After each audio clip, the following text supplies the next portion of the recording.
الحمد للہ رب العالمین والصلاة والسلام علی اشرف الانبیاء والمرسلین وعلی آلہ واصحابہ اجمعین۔ قال اللہ تعالی وتبارک فی القرآن المجید والفرقان الحمید۔ اعوذ باللہ من الشیطان الرجیم، بسم اللہ الرحمن الرحیم۔ یا ایہا الذین آمنوا اتقوا اللہ حق تقاتہ ولا تموتن الا وانتم مسلمون۔ صدق اللہ مولانا العظیم وصدق رسولہ النبی الکریم الرؤوف الرحیم۔ اللہم نور قلوبنا بالقرآن وزین اخلاقنا بالقرآن وادخلنا الجنة بالقرآن ونجنا من النار بالقرآن۔ قال اللہ تعالی وتبارک فی شان حبیبہ مخبرا وآمرا ان اللہ وملائکتہ یصلون علی النبی یا ایہا الذین آمنوا صلوا علیہ وسلموا تسلیما۔ اللہم صلی علی سیدنا و مولانا محمد معدن الجود والکرم صلاۃ و سلاما علیک یا سیدی یا رسول اللہ۔ تمام حمد و ثناء، تعریف و توصیف اللہ جل مجدہ الکریم کی ذات بابرکات کے لیے، جو خالق کائنات بھی ہے اور مالک ششرہات بھی۔ اللہ جل وعلا کی حمد و ثناء کے بعد رسول رحمت، شفیع معظم، نبی محتشم، حضور ختم المرتبت صلی اللہ علیہ وآلہ وسلم کے حضور ناز میں اپنی عقیدتوں، ارادتوں اور محبتوں کا خراج پیش کرنے کے بعد واجب الاحترام، ذوی الاحتشام، معزز محتشم ناظرین و ناظرات، السلام علیکم ورحمۃ اللہ وبرکاتہ۔ ماہ سیام رمضان المبارک کی شب برکتیں، رحمتیں، کرم نوازیاں، اجالے اور روشنیاں لیے جلوہ فراز ہے، اور آج تقوی کے عنوان سے کچھ باتیں آپ کے سامنے رکھنے کی کوشش کروں گا۔ اللہ جل شانہ میری زبان پر کلمۃ الحق جاری فرمائے۔ کتاب رحمت قرآن مجید میں بار بار تقوی اختیار کرنے کا حکم نامہ اہل ایمان کے نام موجود ہے۔ تقوی ہے کیا؟ اس کا لغوی معنی تو بچنا، ڈرنا اور محتاط رہنا ہے، لیکن اصطلاح شریعت اسلامیہ میں اللہ کے حکموں کو بجا لانا اور اس کی نافرمانی سے اپنے آپ کو بچانا تقوی کہلاتا ہے۔ کسی نے کہا کہ تمہارا رب جہاں تمہیں دیکھنا چاہتا ہے تم وہاں پائے جاؤ، اور جہاں وہ نہیں دیکھنا چاہتا وہاں تم نہ پائے جاؤ، تو یہ تقوی ہے۔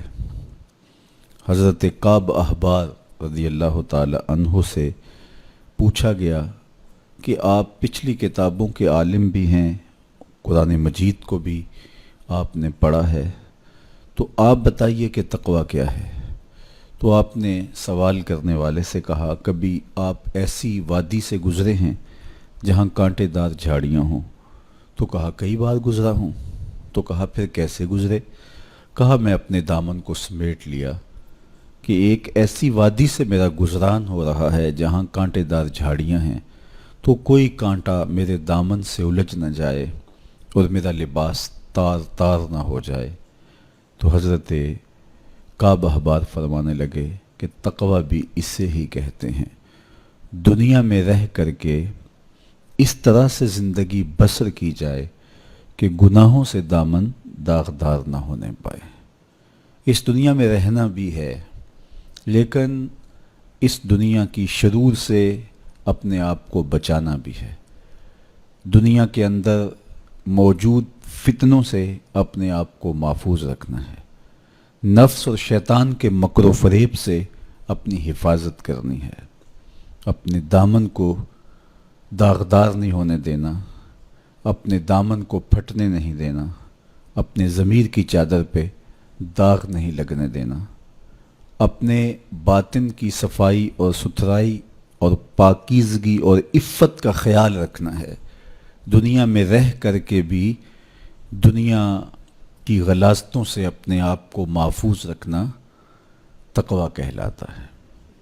کہا اس دنیا میں اس طرح رہو جس طرح کشتی پانی میں رہتی ہے، پانی میں رہنے کے باوجود اپنے اندر پانی نہیں آنے دیتی، چونکہ اگر کشتی پانی میں رہے تو خیر ہے، خود بھی تیرے گی اور اپنے اوپر بیٹھے سواروں کو بھی کنارے تک لے جائے گی، لیکن اگر پانی کشتی میں داخل ہونا شروع ہو گیا تو خود بھی ڈوبے گی اور جو اس کے اوپر سوار ہوں گے وہ بھی ڈوب جائیں گے۔ اس لیے تم دنیا میں رہو تو خیر ہے، لیکن دنیا اگر تمہارے اندر اتر آئی تو پھر کچھ باقی نہیں بچے گا۔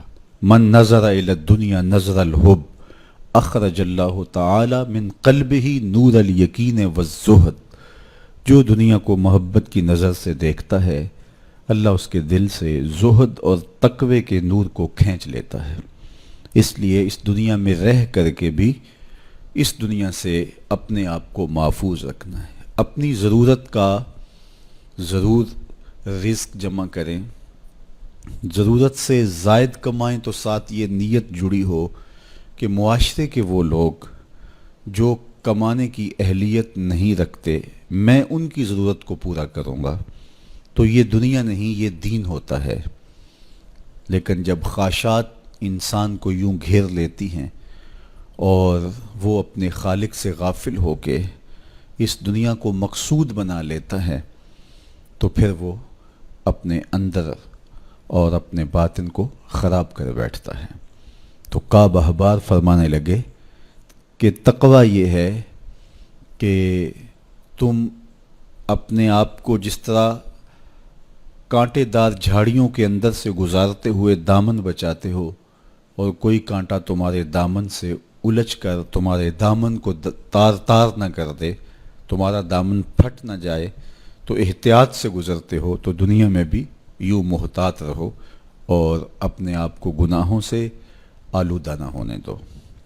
حضرت سیدنا علی المرتضیٰ رضی اللہ تعالی عنہ سے تقویٰ کے حوالے سے دریافت کیا گیا تو آپ نے بڑی جامع تعریف ارشاد کی، فرمایا کہ تقویٰ کیا ہے؟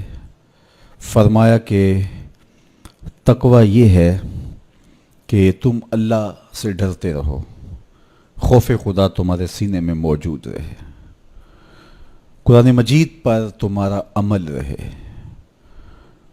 اور تم جو میسر آئے اللہ کی طرف سے اس پر تم قانع ہو، کم پر بھی قناعت تمہارا مزاج ہو، اور چوتھی چیز ارشاد فرمائی کہ تم آخرت کی تیاری میں اپنے آپ کو مصروف رکھو۔ یہ چار وصف اگر تمہارے اندر موجود ہیں تو تم متقی کہلاؤ گے۔ سب سے پہلا وصف کیا ہے کہ اپنے آپ کو اللہ جل شانہ کے خوف میں مبتلا رکھو، اللہ کا ڈر تمہارے سینے میں موجود رہے۔ اللہ کا ڈر کس معنی اور کس مفہوم میں ہونا چاہیے؟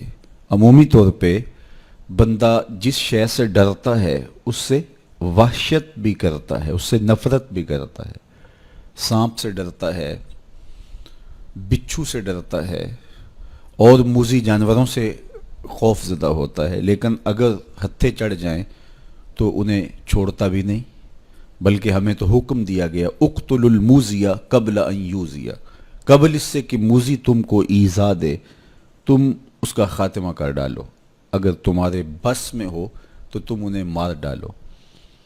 تو عمومی طور پہ بندہ جس سے ڈرتا ہے اس سے نفرت بھی کرتا ہے، لیکن اللہ سے بندہ ڈرتا بھی ہے، اس سے محبت بھی کرتا ہے۔ تو یہ ڈر پھر کس مفہوم میں ہوا؟ تو کچھ اشیاء سے، کچھ لوگوں سے ڈر ان کے گزند کی وجہ سے ہوتا ہے، لیکن یہ ڈر جو اللہ کا بندہ مومن کے دل میں ہے یہ محبت کا ڈر ہے۔ جب کوئی کسی سے پیار کرتا ہے تو اس کی ناراضگی سے ڈرتا ہے، وہ روٹھ نہ جائے، وہ ناراض نہ ہو جائے۔ میری زندگی کا سارا سرمایہ تو اس کی خوشیاں ہیں، اس کی خوشی میری زندگی کا جمال ہے، اور اگر وہ روٹھ گیا تو میری زندگی اجڑ جائے گی، میری زندگی کا سارا نور ختم ہو جائے گا، میری زندگی کی ساری خوشیاں ختم ہو جائیں گی۔ تو اللہ سے ڈرنے کا مفہوم بھی یہی ہے کہ جب بندہ اس سے پیار کرتا ہے، اور مومن کی شان ہے والذین آمنوا اشد حبا للہ، جو اہل ایمان ہیں وہ سب سے زیادہ اپنے رب سے محبت کرتے ہیں، ٹوٹ کے چاہتے ہیں اپنے رب کو۔ تو جب اتنی محبت کرتے ہیں اپنے رب سے تو وہ ڈرتے ہیں کہ کہیں ہمارا رب ہم سے روٹ نہ جائے، ہمارا رب ہم سے ناراض نہ ہو جائے۔ تو یہ احساس جب انسان کے ساتھ ہمیشہ جڑا رہے گا کہ میرا اللہ مجھ سے ناراض نہ ہو جائے، تو پھر اس کی زندگی کتنی خوبصورت ہوگی اور وہ گناہوں سے کیوں نہیں بچ پائے گا۔ تو سیدنا علی المرتضیٰ رضی اللہ تعالیٰ عنہ فرماتے ہیں کہ تقوی یہ ہے کہ تمہارے دل میں اللہ کا خوف بیٹھا رہے اور اس کی ناراضگی سے تم ڈرتے رہو، اور یہ احساس تمہاری زندگی میں جمال اور خوبصورتی پیدا کرے گا۔ دوسری بات، قرآن مجید پر تمہارا عمل ہو۔ جب کتاب اللہ تمہاری رہنما بن جائے اور تم اپنی زندگی کے سارے عمل کتاب اللہ کی بتائی ہوئی تعلیمات کے مطابق کرو گے تو پھر اس کا عملی نتیجہ تو خوبصورت ہوگا۔ جب تھیوری اچھی ہوگی تو پریکٹیکل بھی اچھا آئے گا۔ جب تم قرآن کے بتائے ہوئے طریقے کے مطابق زندگی بسر کرو گے تو کیسے نہیں ہوگا کہ تمہاری زندگی خوبصورت زندگی ہوگی اور تم کامیاب اور بامراد اور خوش نصیب شخص قرار پاؤ گے۔ اس لیے قرآن مجید پہ عمل اپنی زندگی میں لازم کر لو۔ یہ تمہارے رب نے تمہارے نام رسول کریم صلی اللہ علیہ وآلہ وسلم کی وساطت سے ایک پیغام بھیجا ہے، مکمل ضابطہ حیات ہے، دستور زندگی ہے۔ اس کتاب سے وابستگی، دل بستگی، تعلق کی خاطر تمہیں کبھی رسوا نہیں ہونے دے گا، تمہیں کبھی بے مراد نہیں ہونے دے گا، تمہیں کبھی نقصان میں نہیں پڑنے دے گا، تمہیں ناکام نہیں ہونے دے گا۔ تم ہمیشہ سرخرو ہوگے، کامیاب ہو جاؤ گے، بامراد رہو گے، عزتیں اور وقار تمہارا مقسوم ہوگا اگر اس کتاب کے ساتھ تمہارا تعلق مضبوط ہوا۔ تیسری بات، جو تمہیں میسر ہو اس پر قناعت کرو۔ میسر پر قناعت کرنے کی عادت بن جائے تو زندگی کی تلخیاں ختم ہو جاتی ہیں۔ عمومی طور پہ ہمیں اتنا کچھ اللہ نے عطا کیا ہوا ہوتا ہے، لیکن اس کے باوجود ہم سکون میں نہیں ہوتے، اس لیے کہ ہم ایک ہدف طے کرتے ہیں اور اس کی طرف ہم بڑھتے ہیں۔ تو میسر کا جو سرور ہے، میسر کا جو لطف ہے، اس کو حاصل کرنے کی بجائے جو میسر نہیں ہے اس کی تگ و تاز کے اندر ہم اپنے آپ کو پگھلا رہے ہوتے ہیں۔ تو اس لیے ہم جب اللہ کے دیے گئے پر قناعت کریں گے، ہاں آپ زیادہ کی کوشش کر سکتے ہیں اس نیت کے ساتھ کہ میں دوسرے ضرورت مندوں کی ضرورت بھی پوری کروں، لیکن اطمینان آپ کو یہ ہونا چاہیے کہ جو مجھے میسر ہے، یہ میرا مقدور تھا، یہ مجھے مل گیا، اور اگر میرا مقدور کوئی اور بھی ہوا تو وہ بھی مجھے مل جائے گا، اور ملے گا تب جب اس کا وقت ہوگا، وقت سے پہلے نہیں ملے گا۔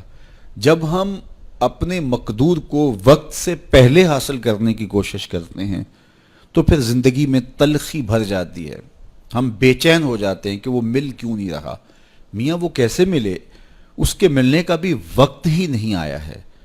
تو ہم ایک اضطراب میں مبتلا ہو جاتے ہیں، بے چین ہو جاتے ہیں۔ اور اگر ہم یہ یقین کر لیں کہ ہمارے مقدور کا ہمیں جب وقت ہوگا تو ضرور ملے گا، تو پھر زندگی کے اندر ایک طمانینت پیدا ہو جائے گی۔ تو جو تھوڑا میسر ہے، جو زیادہ میسر ہے، اس پر ہم مطمئن ہونے کی عادت پیدا کر لیں۔ سیدنا علی المرتضیٰ رضی اللہ تعالی عنہ سے ہی مروی حضور کا ایک فرمان ہے، جو اللہ کے دیے گئے تھوڑے رزق پہ راضی ہو گیا، اللہ اس کے تھوڑے عملوں پہ راضی ہو جائے گا۔ تو قناعت کا جوہر نصیب ہو جائے تو پھر زندگی سوکھی بھی ہو جاتی ہے اور تقوی کی دولت بھی نصیب ہو جاتی ہے۔ چوتھی چیز سیدنا علی المرتضیٰ رضی اللہ تعالیٰ عنہ فرماتے ہیں، یہ ہے کہ تم آخرت کی تیاری میں لگے رہو۔ تمہارا جب ہدف وہ ہے کہ میں ایک دن اللہ کے حضور پیش ہونا ہے اور اپنے سارے اعمال کی جواب دہی اور سارے اعمال کا حساب میں نے اس کی حضور پیش کرنا ہے، تو پھر تم پھونک پھونک کے قدم رکھو گے، حزم و احتیاط سے زندگی گزارو گے۔ اور تقوی نام ہی حزم و احتیاط کا ہے، تقوی نام ہی زندگی کو منظم اور مرتب کر کے اللہ کے حکموں کو بجا لانے کا ہے۔ حضرت شیخ احمد شیخ مجدد الفسانی علیہ رحمہ فرماتے ہیں کہ تقوی دو چیزوں سے عبارت ہے، ایک اللہ کے حکموں کو بجا لانا اور ایک اللہ کی منع کردہ چیزوں سے اجتناب کرنا۔ اور بڑی خوبصورت بات آپ نے کی، فرمایا اللہ کے حکموں کو بجا لانا، اس کی اطاعت اور فرما برداری کرنا، یہ تو فرشتے بھی کرتے ہیں اور انسان بھی کرتے ہیں، لیکن وہ چیزیں جو منع کی گئی ہیں ان سے رک جانا تو یہ کام صرف انسانوں کا ہے، چونکہ فرشتوں کے اندر تو یہ چیز ہی موجود نہیں ہے، ان کے اندر خواہشات رکھی ہی نہیں گئی جن سے وہ رک جائیں، آرزوئیں رکھی ہی نہیں گئیں جن سے وہ باز آ جائیں۔ تو وہ تو اللہ کی عبادت کرتے ہیں، ذکر و فکر میں لگے ہیں، طاعت اور فرما برداری میں لگے ہیں، اور ان امور سے رکنے کا ان کا باب ہی نہیں ہے، تو یہ حضرت انسان کا کام ہے کہ وہ ان امور سے منع ہو جائے جن امور سے ان کے رب نے انہیں منع کیا ہے۔ تو یہ شے حضرت انسان کو ممتاز کرتی ہے اور تقوی کے حصول کا ذریعہ اور ضامن بنتی ہے۔ اللہ جل شانہ کے منع کردہ کاموں سے رک جائے اور اس کے حکموں کو بجا لانے کی کوشش میں لگا رہے، یہ تقوی کہلاتا ہے۔ بعض نے یہ کہا کہ انسان کے جو ظاہری اعمال ہیں اور انسان کے جو باطنی اعمال ہیں، ان دو اعمال کو دو حصوں میں تقسیم کیا، تو کہا کہ جو باطن کے اعمال ہیں وہ تقوی کہلاتے ہیں۔ آپ کوئی نیک عمل کرتے ہیں تو ظاہر ہے کہ وہ امتثال امر کے طور پہ آپ وہ کام بجا لا رہے ہیں، لیکن اب آپ دل سے بھی رکے ہوئے ہیں اس کام سے، تو یہ آپ کے دل کا عمل ہے اور یہ تقوی کہلاتا ہے۔ قرآن مجید میں اللہ تعالیٰ نے ایک مقام پہ ارشاد فرمایا، جو اللہ کی نشانیوں شعائر اللہ کی تعظیم کرتے ہیں تو یہ دل کا تقوی ہے۔ تو تقوی کا تعلق پھر جڑ جاتا ہے دل سے۔ میرے اور آپ کے آقا و مولا حضور نبی رحمت صلی اللہ علیہ وآلہ وسلم نے ارشاد فرمایا، التقوی ہا ہونا، التقوی ہا ہونا۔ حضور نے اپنے سینے کی طرف اشارہ کر کے کہا تقوی یہاں ہے، تقوی یہاں ہے۔ تو تقوی کا مرکز انسان کا دل ہے۔ ایک حدیث پاک میں آیا جو صحیح مسلم میں موجود ہے کہ ان اللہ لا ينظر الى صورکم واموالکم، اللہ تمہاری صورتوں کو نہیں دیکھتا، اللہ تمہارے مالوں کو نہیں دیکھتا کہ کون کتنا خوبصورت ہے، کس کے پاس کتنی دولت ہے، نہ تمہاری صورتیں دیکھتا ہے، نہ تمہارے بنگلے دیکھتا ہے، نہ تمہاری جائیدادیں دیکھتا ہے، نہ تمہارا بینک بیلنس دیکھتا ہے۔ اسے تمہاری صورتوں سے غرض نہیں ہے، اسے تمہارے اموال سے سروکار نہیں ہے۔ وَلَٰكِن يَنظُرُ إِلَىٰ قُلُوبِكُمْ وَأَعْمَالِكُمْ، وہ تمہارے دل دیکھتا ہے اور تمہارے عمل دیکھتا ہے۔ تمہارے کپڑے پھٹے پرانے ہیں، جھونپڑے میں رہتے ہو، لیکن عمل خوبصورت ہیں۔ تمہارا قلب سلیم ہے، اس دل میں اللہ کی محبت، اللہ کا پیار رکھا ہے، اللہ جل شانہ کے محبوب کا پیار رکھا ہے، تو وہ دل خوبصورت ہے۔ تو تمہارے لباس پھٹے پرانے کیوں نہ ہوں، تمہارے رہنے کی جگہ انتہائی ناآسودہ کیوں نہ ہو، لیکن تمہارا دل اچھا ہے، تمہارے عمل اچھے ہیں، تو تمہارے رب کو یہ پسند ہے۔ تو تقوی کا مرکز تمہارا قلب ہے، تمہارا دل ہے۔ تو دل کی پاکیزگی، دل کی صفائی، دل کی ستھرائی یہ اللہ جل شانہ کو محبوب ہے۔ ہم عمومی طور پہ اپنے ظاہر کو سنوارنے میں لگے رہتے ہیں اور باطن ہمارا میلا کچیلا ہی رہتا ہے۔ ہمارا رب ہم سے اس بات کا تقاضا کرتا ہے کہ تمہارا دل بھی ستھرا ہونا چاہیے، تمہارا دل بھی پاک ہونا چاہیے۔ باہو علیہ رحمہ فرماتے ہیں کہ دل کالے نالوں منہ کالا چنگا، جے کوئی یہ رمز پچھانے ہو۔ تو اصل تو پاکیزگی، طہارت، صفائی، عفت قلب کی ہے۔ تو اس لیے اللہ تعالیٰ جل شانہ نے مومنین کے قلوب کی پاکیزگی، طہارت اور صفائی اور عفت کا تقاضا اہل ایمان سے کیا ہے۔ اللہ جل شانہ نے بندوں کو جو عزت عطا کی ہے تو اس کا معیار تقوی کو قرار دیا۔ کون کتنا معزز ہے یہ اس کی دولت سے نہیں ناپا جا سکتا، اس کے قبیلے اور اس کے خاندان سے نہیں جانچا جا سکتا، اس کے لباس سے آپ یہ اندازہ نہیں کر سکتے کہ یہ معزز شخص ہے۔ کسی شخص کا کسی قوم سے تعلق ہے اور وہ گوری رنگت والی قوم ہے یا وہ کسی اور رنگت سے متعلق ہے تو وہ اس کی عزت کا ظرف نہیں ہے۔ ان اکرمکم عند اللہ اتقاکم، تم میں سے معزز وہ ہے جو متقی ہے، جو پرہیزگار ہے۔ دیکھیے ابو لہب قریشی النسب تھا، لیکن خوبصورت ہونے کے باوجود، عالی مرتبت نسب رکھنے کے باوجود آج بھی اس پر لعنتیں برس رہی ہیں۔ اور بلال حبشی رضی اللہ تعالیٰ عنہ رنگ کے کالے تھے اور نسباً غلام تھے، لیکن تقوی کی دولت نے، ایمان کی دولت نے ان کو اس مقام پہ کھڑا کر دیا کہ وہ ہاشمی النسب شخص تقوی اور ایمان کی عدمیت کی وجہ سے ان کے قدموں سے لگی ہوئی دھول تک بھی نہ پہنچ سکا، اور وہ عزتوں کے اس شرف کو حاصل کرتے ہیں جو انہی کا مقسوم ہے۔ تو اسلام نے شرف کا معیار، عزت کا معیار تقوی قرار دیا ہے۔ تو اس لیے ہمیں تقوی کو حاصل کرنے کے لیے کوشاں رہنا چاہیے اور ایسے اعمال بجا لانے چاہیے کہ جس سے ہمیں تقوی حاصل ہو۔ حضرت شیخ احمد مجدد الفسانی علیہ رحمہ فرماتے ہیں، جو شخص اپنے اوپر 10 چیزوں کو لازم کر لیتا ہے تو لازمی نتیجہ یہ ہوتا ہے کہ وہ متقی بن جاتا ہے۔ وہ 10 چیزیں کون سی ہیں؟ ماہ صیام کے ان حسین لمحوں میں ہمیں وہ 10 اوصاف اپنے اندر پیدا کرنے چاہیے تاکہ ہم متقی بن جائیں، اور متقی اللہ کے محبوب بندے ہیں۔ تقوی اختیار کرنے والے اللہ جل شانہ کی رحمتوں کے خاص مستحق ہیں۔ جنہیں تقوی کا نور نصیب ہوتا ہے وہ اللہ کی رحمتوں کے سائے میں آ جاتے ہیں۔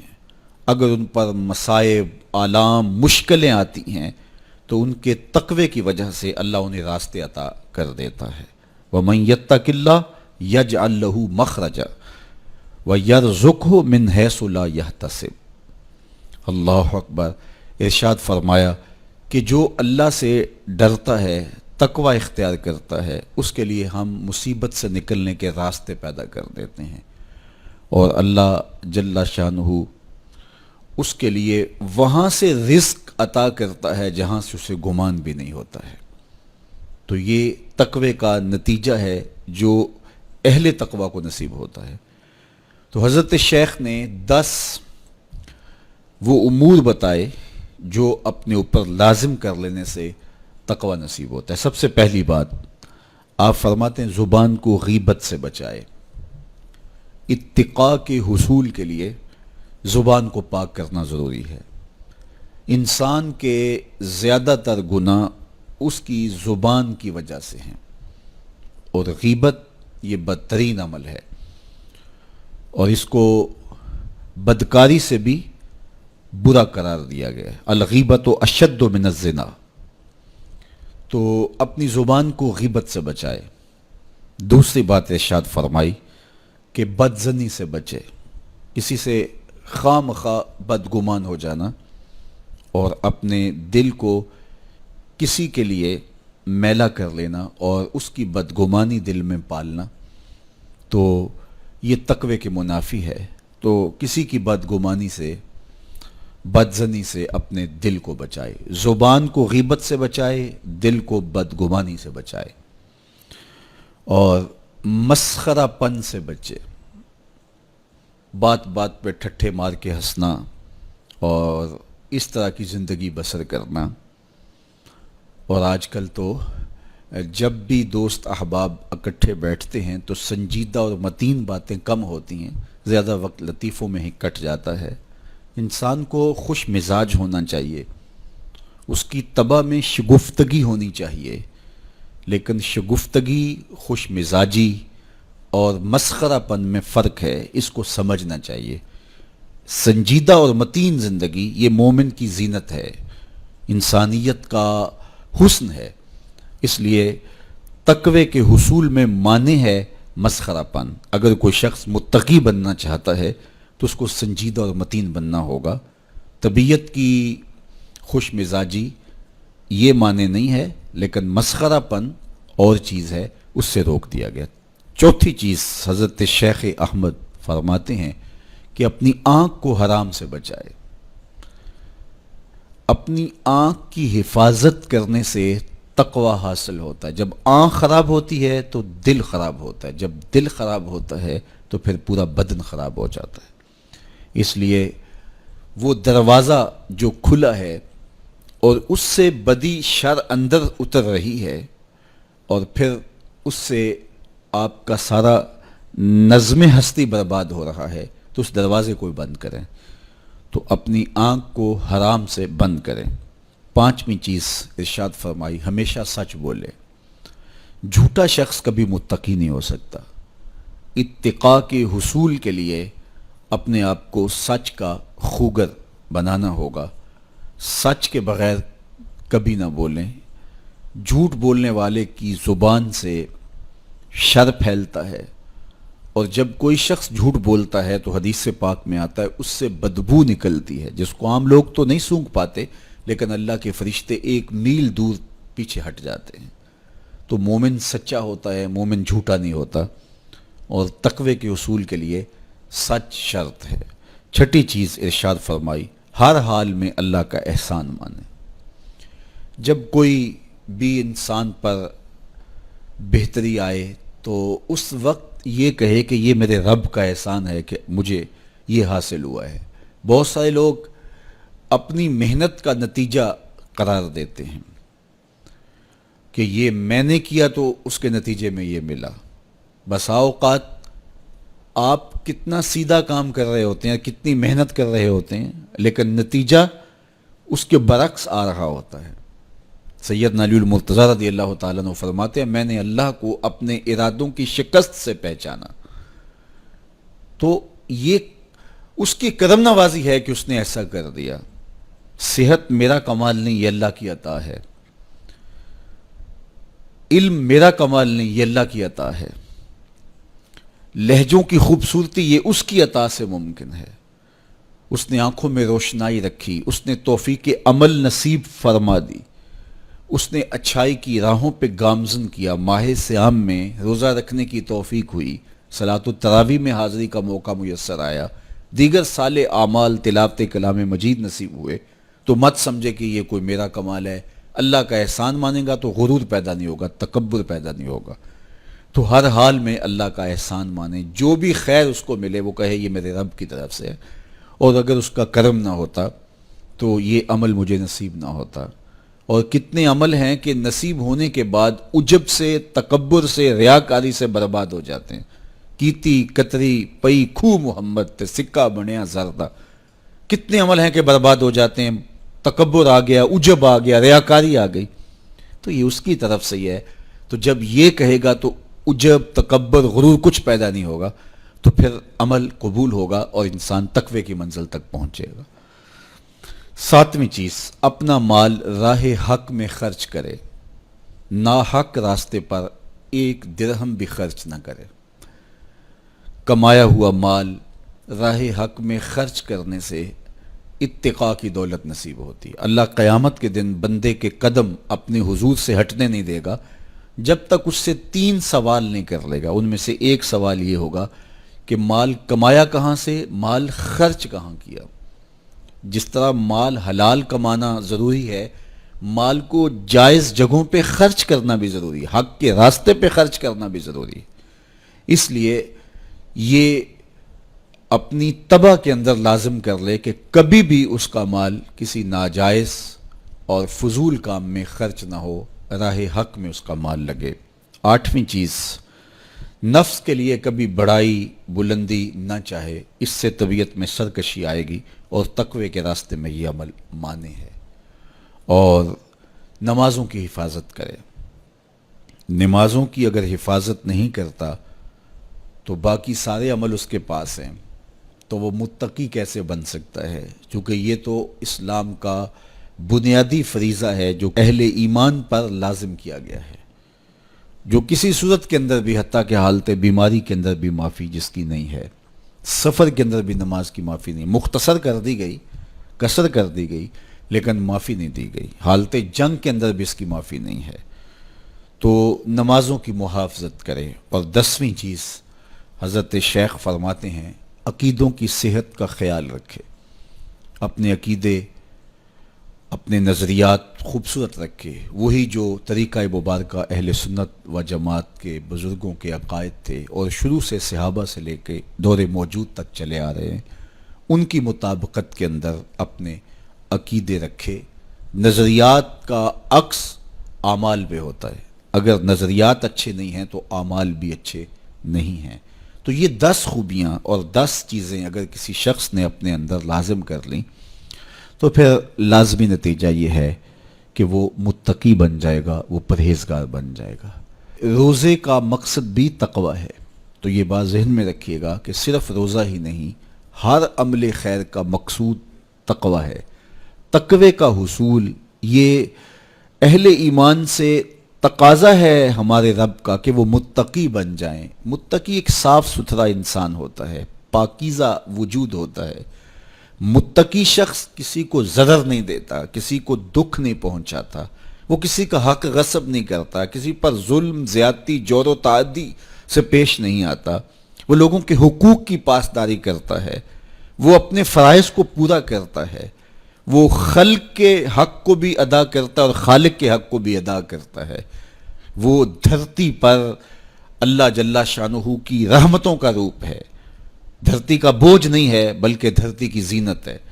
تو ایسے پاکیزہ وجود یہ مقصود ہیں شریعت کے، اس لیے ہمیں تقوی ہر صورت میں حاصل کرنا چاہیے۔ قرآن مجید میں تقریباً 258 مرتبہ تقوی کو اختیار کرنے کا مختلف صیغوں کے ساتھ حکم دیا گیا ہے۔ تو اب آپ اندازہ کیجئے یہ کتنی اہم شے ہے جس کا تقاضا اہل ایمان سے کیا گیا ہے۔ تو اللہ جل شانہ کی بارگاہ میں میری دعا ہے جملہ ناظرین کے لیے، ناظرات کے لیے، آپ سب لوگوں کے لیے، اپنے لیے، اپنے ساتھ جڑے ہوئے تمام لوگوں کے لیے کہ اللہ سب کو اتقاء کی دولت نصیب کر دے۔ یہ زندگی بے مقصد نہ گزر جائے۔ ہم جس مقصد کے لیے آئے ہیں ایسا نہ ہو کہ ساری زندگی گزار کے چلے جائیں اور خالی دامن لے کے اللہ کے حضور پیش ہوں۔ نہیں، اس دامن کو تقوی کے نور سے بھر کر اس کے حضور پیش ہوں، لیکن اس کے فضل پہ آس ہو، مغرور نہ ہونا، جو میسر آ جائے اس کو اللہ کا احسان سمجھنا، اور اس کے حضور کہا مالک مجھ سے تو یہی ہو سکا ہے، اور یہ بھی میری کوتاہیاں اور میری کمزوریوں کے ساتھ ہے سب کچھ، تو اپنے کرم سے میرے پہ رحم فرما۔ تو اللہ تعالیٰ کو ایسا بندہ بڑا پسند ہے جو اس کو راضی کرنے کی کوشش میں لگا رہتا ہے ساری زندگی۔ آپ کے پاس ایک ملازم ہے اور وہ کمزور ہے، لیکن سارا دن کوشش میں لگا رہتا ہے، کبھی وہ دیواریں صاف کر رہا ہے، کبھی وہ آپ کے دروازے پر کپڑا لگا کے اس کو صاف ستھرا کر رہا ہے، کبھی پانی آپ کو پیش کر رہا ہے، کبھی آپ کی گاڑی کو کپڑا لگا کے صاف کر رہا ہے، کبھی اور آپ کے کام میں لگا ہے، اور وہ کمزور ہے، کبھی بیچارہ تھک کے دھوپ میں بیٹھ بھی جاتا ہے، کبھی اس سے ہوتا ہے کبھی اس سے نہیں ہوتا، لیکن وہ نیت سے برا نہیں ہے، ہر وقت اس کی کوشش ہے کہ صاحب مجھ سے راضی ہو جائیں، تو آپ اس کی بہت ساری کوتاہیاں معاف کر دیتے ہیں۔ وہ کہتے ہیں یار کمزور ضرور ہے لیکن نیت کا ماڑا نہیں ہے۔ تو یار اگر ہم نیت کے ماڑے نہ ہوں، ساری زندگی اللہ کو راضی کرنے کے لیے گزار دیں، تو وہ بھی تو دیکھ رہا ہے یہ میرا بندہ ہے۔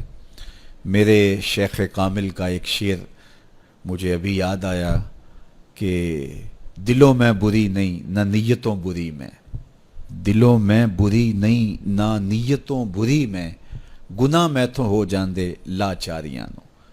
اگر پھر بھی کوئی گناہ ہو جائے تو اللہ کریم ہے، رؤوف ہے، معاف کرنے والا ہے۔ تو تقوی کا یہ بھی نتیجہ ہے، اس کا ثمرہ ہے کہ آپ سے گناہ سرزد ہو جائے تو آپ کو فوراً توفیق توبہ مل جاتی ہے۔ اگر یہ صالح اعمال آپ بجا لاتے ہوں تو زندگی کے اندر گناہوں کا سرزد ہونا ممکن ہے، لیکن متقی شخص سے گناہ سرزد ہو جائے تو وہ فوراً رجوع اللہ کرتا ہے، فوراً اس کو توفیق توبہ نصیب ہو جاتی ہے، اس کو کھٹکنے لگتا ہے کہ مجھ سے کچھ ہو گیا ہے، تو وہ بے چین ہو جاتا ہے۔ تو آئیے میں اور آپ اپنی زندگیوں میں تقوی کے نور کو بھر لیں۔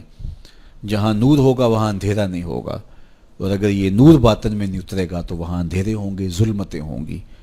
تو اندھیروں سے اور ظلمتوں سے اٹا ہوا دل لے کے ہم اللہ کے حضور پیش نہ ہوں، بلکہ نور سے بھرا ہوا دل اس کی دہلیز پہ رکھیں اور اس کی رحمتوں کی خیرات مانگیں۔ ماہ سیام کی مبارک گھڑیوں کی برکت سے اللہ مجھے آپ کو تقوی کی دولت نصیب فرمائے۔ جو کہا گیا اس کو روحوں میں اتار دے، باطن کی پاکیزگی